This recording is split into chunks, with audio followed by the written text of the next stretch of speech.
The voice of sharing, 旅人那乡。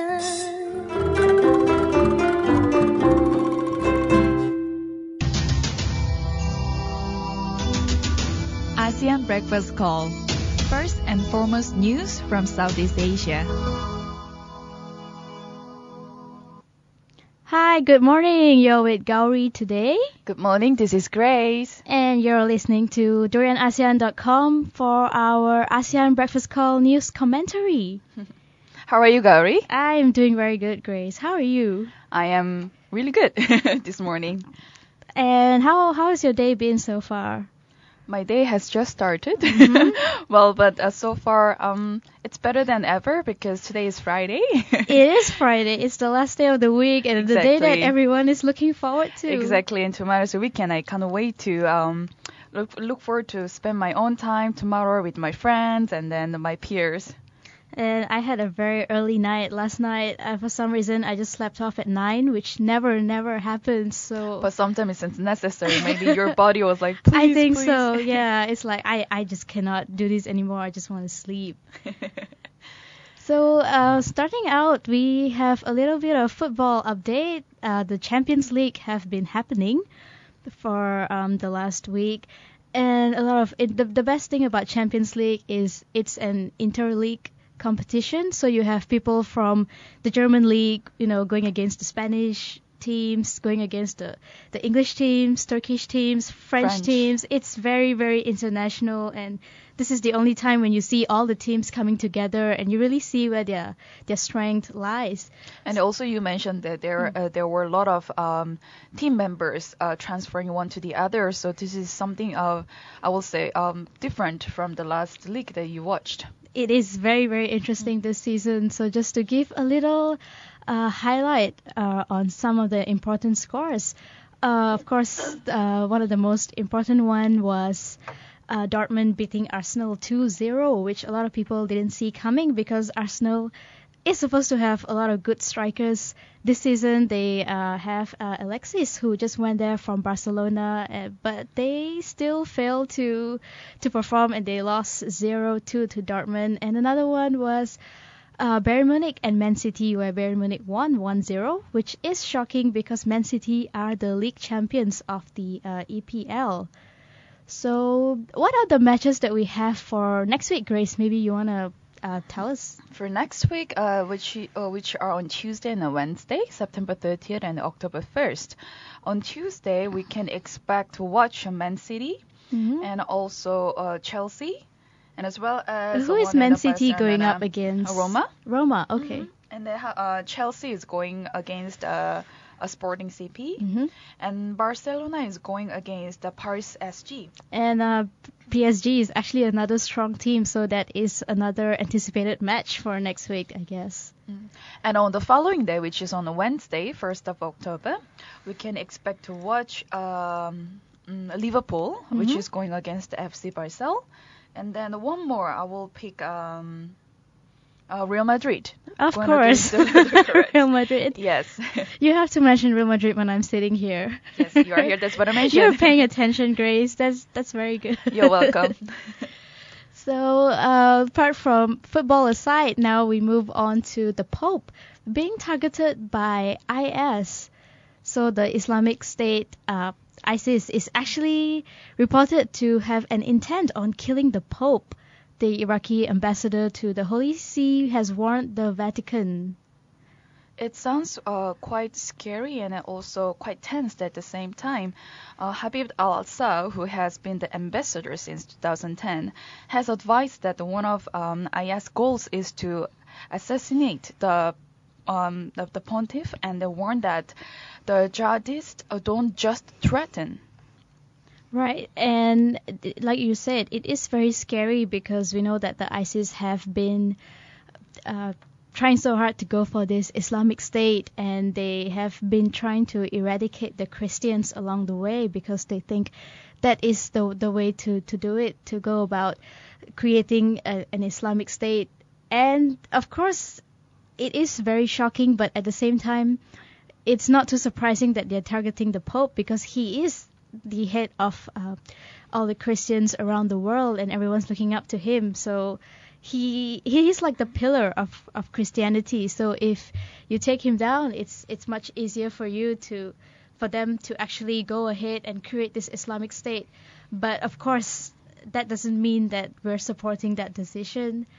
And also, it's pretty evident that the power of this ISIS group is getting stronger and stronger, and that the threat against the Pope Francis, 77, who's 77 years old, was widely discussed earlier this year after he had endorsed the stopping of ISIS, and it's also a persecution of 40,000 Christians in northern Iraq. A lot of people are actually supporting the idea to stop ISIS. So if they really want to go against everyone who's against them, they probably have to kill like the whole world, because no one is happy about what they're doing. Nobody is advocating ISIS, and it's a violation against human rights. They're taking innocent lives away. They're committing this massive genocide, and it's not just the Pope. Nobody is with them on this. And then with that, the past incidents that we had, it was reported in August that the security in Rome had been heightened after Israel officers warned that the Pope's censure of ISIS had led the militants to target him. So definitely this time ISIS is targeting to kill a Pope, and something needs to be done to protect this. His security definitely needs to be heightened because he is an important figure in the world. Christians all over the world look up to him, and it's very important that. And he's a very forward-thinking person as well, compared to all the previous popes that they've had. He's actually. He is a major figure. He is, and he's always in the spotlight for the good reasons. And yes, and the recent visit him to South Korea was also very huge news among Korean nations. So we can see that how much people actually look up to him. And he also doesn't have anything against gay marriages. He actually said to people that whoever wants to get married to the person of their choice is their right as a human being, and it's their personal relationship with God, that he, even as the Pope, he's not going to intervene in that and tell them that, no, this is not right, this is a sin. And when you're that forward thinking, I guess you're always asking for trouble, because some people may not be able to accept your liberal views and to share your forward thinking, because it works differently for everybody. Exactly, and this is something that Mr. Alsa mentioned, that assault against the Pope won't necessarily happen in Arab or Muslim majority country, considering that some ISIS fighters are from Britain, France, and America. And also he added by saying that the militants have Western passports, so IS could send these fighters to commit a terrorist act in Europe, and that's what he warned to the Pope. And another crisis that we have that is going to be resolved very soon is, of course, the Selangor MB crisis. And it seems that the Sultan has already decided on the Menteri Besar based on the two names that they sent in. And we can expect some news next Tuesday. Yes. Early next Tuesday, which is next week, and also invitation cards confirmed as authentic by palace officers have already been sent out for the swearing in at 10 a.m. on Tuesday. So this is something pretty news to Selangor area between who will be the new MB on Tuesday next week. And it is also more or less confirmed that PKR President Datuk Seri Dr. Wan Aziza Wan Ismail, who was elected Kajang Assemblyman last March, will not get the convicted post. The outgoing Menteri Besar Tan Sri Khalid Ibrahim's resignation will take effect upon the swearing in of the new Menteri Besar. And like you just mentioned, it's definitely not going to be Wan Aziza, so he has narrowed it down to two names. As is submitted, and it seems that the Sultan is not going to wait for any more names to be presented by PKR or DAP, and the two parties have clear instructions from the palace to propose more than two names, as well as concerns expressed by the palace that she would be a remote controlled Menteri Besar. So Sultan is obviously wary of the fact that she could just be another puppet, and that is the general idea, but that may not be the case, of course, because she is a very strong politician by herself. But a lot of people have this perception that she's going to be Anwar's puppet, or she's not really capable of running the state, that she'll just be listening to instructions, and they don't want that.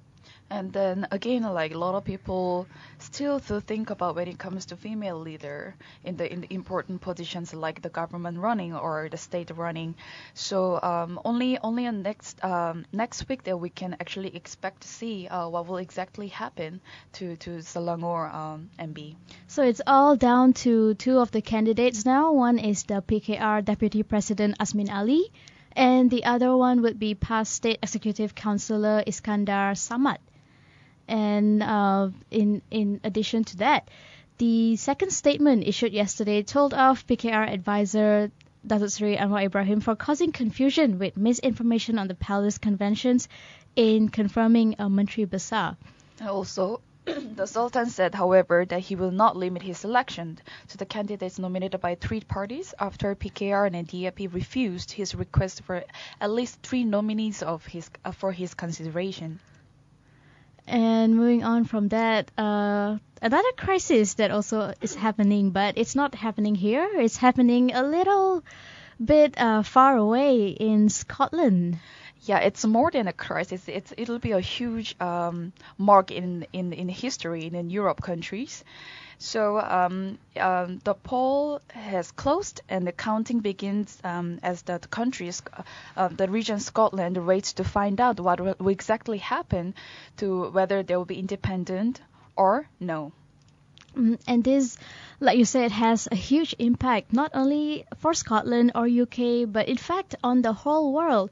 But before that, let's just look at Scotland's weight on as independence vote tally begins.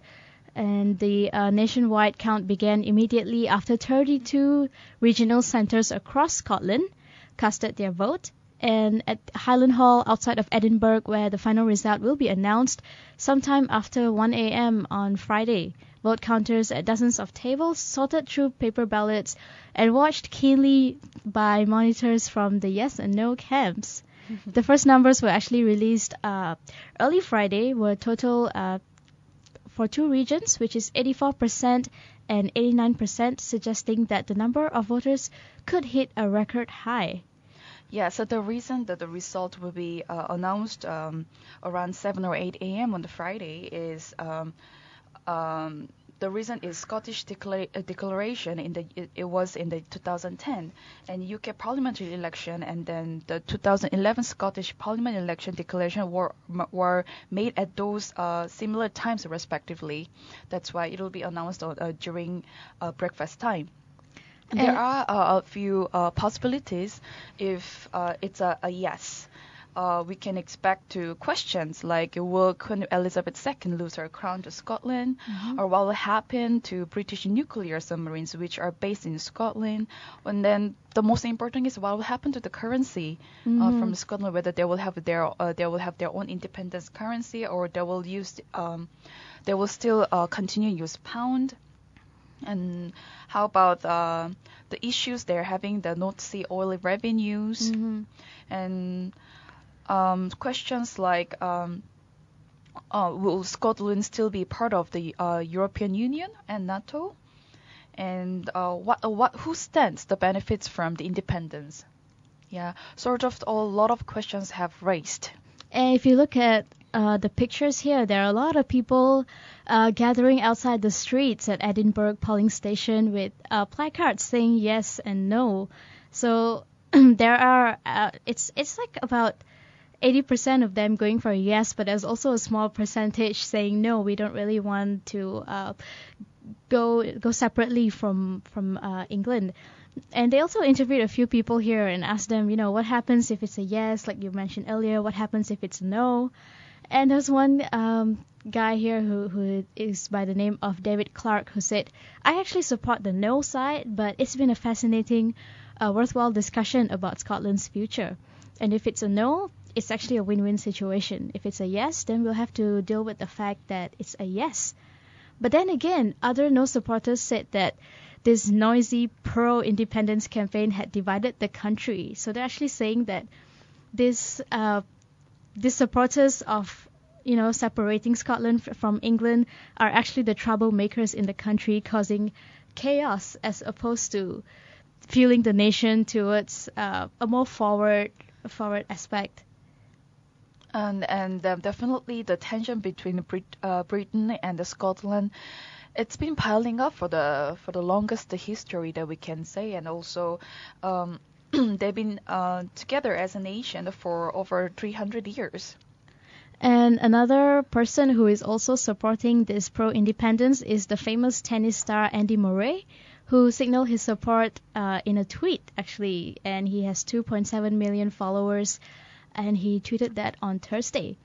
And of course, some of the anti-independence leaders will be the prime ministers and the other ministers in the cabinet of England, and some of them is, of course, Gordon Brown, and also David Cameron is very much against this whole Scotland independence thing. He has spoken out very vocally. If you watch the news, he even went to the point that he was begging Scotland, like, telling them, this is not good for you, don't go independent, stay with us. We don't want you to go and be a separate entity. And also Gordon Brown has spoken against this whole separation thing, and he has also implored the Scots not to break their links with the rest of the United Kingdom, and have stressed that the economic uncertainties that is his biggest concern about this independence thing. Definitely, it will strike on economics rather than history.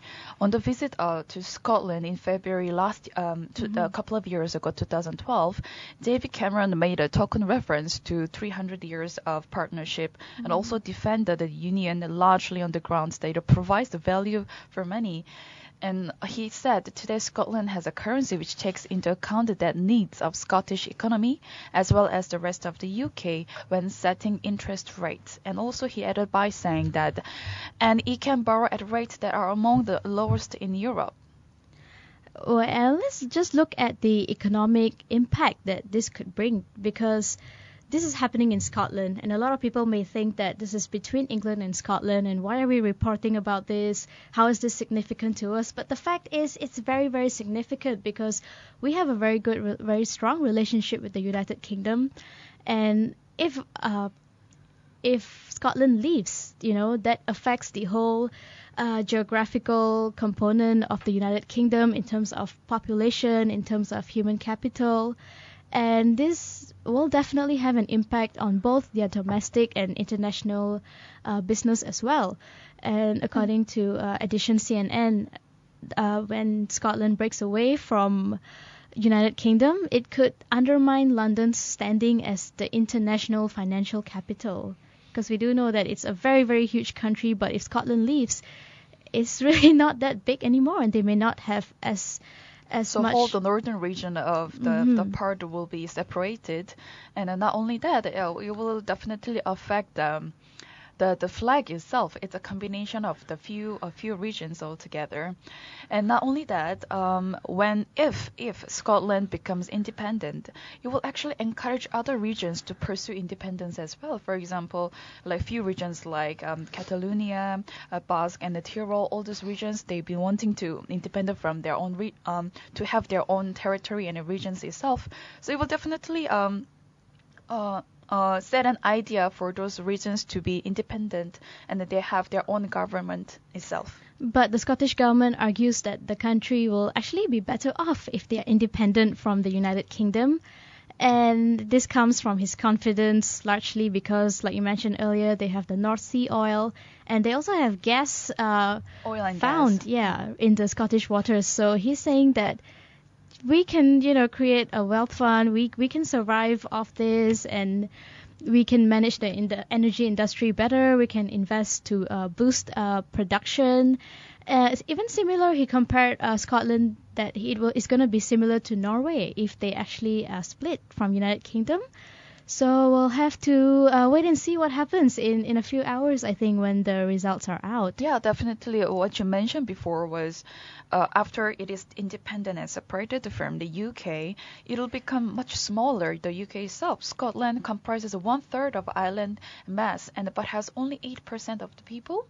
But instead of being comparable in the size to New Zealand, the new UK would look more like Tunisia. And also, mentioning about the North Sea oil revenues, this is a pretty big and lucrative question going forward. And independent Scotland conceivably could be entitled to 90% of future oil revenues. But the division of riches is certain to be subject to the intense and hard-headed negotiations between Edinburgh and London in the future. Right, so all the best to Scotland. Hope they get their independence. So we'll be receiving the result in a few hours' time. So we'll see what happens to Scotland. So let's move on from Scotland and come back to Malaysia for a bit. And it's about the haze issue that's been happening for quite some time in our country. And of course, we always attribute the haze back to Indonesia instead of actually taking responsibility for the matter.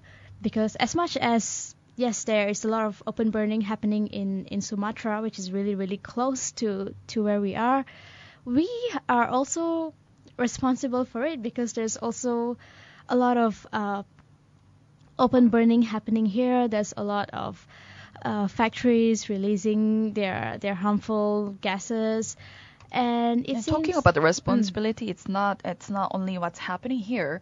The Malaysian companies will actually establish their companies in Indonesia due to cheaper labor, and then it's easier to open the business there. So all those palm tree companies will burn with the easier access. So it will cause a worse haze effect and then affect the surrounding countries. So in the end, it still comes back to us. We are the one outsourcing these factories and this labor for a cheaper cost, but it comes back to haunt us in a way. But the recent update here is that Malaysia welcomes ASEAN Haze Pact ratification by Indonesia. Definitely, and Malaysia sees Indonesia's ratifications of the ASEAN Agreement on Transboundary Haze Pollution as positive move. And our Natural Resources and Environment Minister, Datuk Seri G. Palanivel, and environmental experts say that the move is reflective of Indonesia's commitment to tackle the cross-border forest fires haze issue. It will also help Malaysia by having better cooperation and collaboration between the professionals involved in finding a solution. It's better to be late than never to have an awareness on the environment. So definitely, between Indonesia and Malaysia, they need to come up with some kind of solutions to solve this haze issue. It's already been going on for some time, and like you said, the responsibility also falls on our nation, Malaysia. And it also lies in the hands of people. You know, a lot of people always say, oh, there's all this haze happening. What's the government doing about it? But hey, what are you doing about it? You know, no matter what the government does. And if you still, it cannot be helped in a way because, you know, a lot of people are driving. And when you drive, your car eliminates smoke. And even when you're on the bike, eliminates smoke. And then they have all these factories. And then there are people doing open burnings, mostly in rural areas, because they are not aware that of the impact maybe that, you know, they think that, oh, I'm just burning some rubbish, like that's harmful. But in fact, if there are 10 people like you all over KL, that's bad enough. So we can say that from the news that we have received, the Indonesia, we can say confidently say that the Indonesia is prepared to address the problem effectively, thus boosting bilateral ties with neighboring countries like Malaysia and Singapore, which are most affected by this problem haze. Indonesia has also claimed that Malaysia and Singaporean companies with plantations in Sumatra and Kalimantan were among those that had started this land clearing fires, which you mentioned earlier.